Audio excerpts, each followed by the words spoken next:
ওম শান্তি। আজকের মুরলির তারিখ 28শে আগস্ট 2024। প্রাত মুরলি মধুবন। মিষ্টি বাচ্চারা, তোমরা যত বাবাকে স্মরণ করবে ততই আত্মাতে লাইট আসবে, জ্ঞানবান আত্মা উজ্জ্বল হয়ে ওঠে। প্রশ্ন: মায়া কোন বাচ্চাদেরকে এতটুকু বিরক্ত করতে পারে না?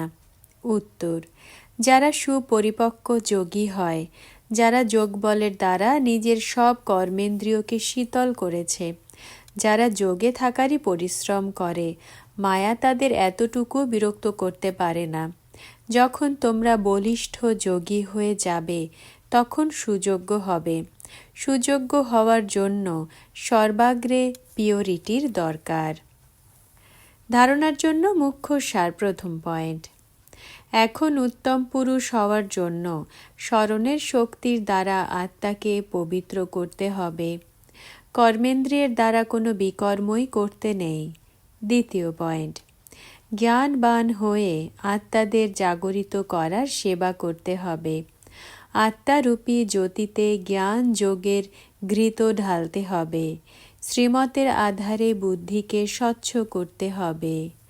বরদান: পয়েন্ট স্বরূপে স্থিত হয়ে মন বুদ্ধিকে নেগেটিভের প্রভাব থেকে সেফ রাখা বিশেষ আত্মা ভব। ব্যাখ্যা: যেমন যখন কোনো সিজন আসে তো সেই সিজন থেকে বাঁচার জন্য সেই অনুসারে অ্যাটেনশন রাখা হয়। বর্ষা এলে ছাতা, রেনকোট ইত্যাদির জন্য অ্যাটেনশন রাখে। শীতকাল এলে উষ্ণ পোশাক রাখে। সেই রকম বর্তমান সময়ে মন বুদ্ধিতে নেগেটিভ ভাব আর ভাবনা জন্ম দেওয়ার বিশেষ কাজ মায়া করছে। সেজন্য বিশেষ সেফটির সাধন ধারণ করো। এর সহজ সাধন হল এক পয়েন্ট স্বরূপে স্থিত হওয়া।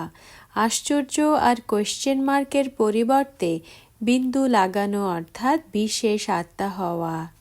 স্লোগান: আজ্ঞাকারী হল সে যে প্রতিটি সংকল্প, বাণী আর কর্মে জি হুজুর করে।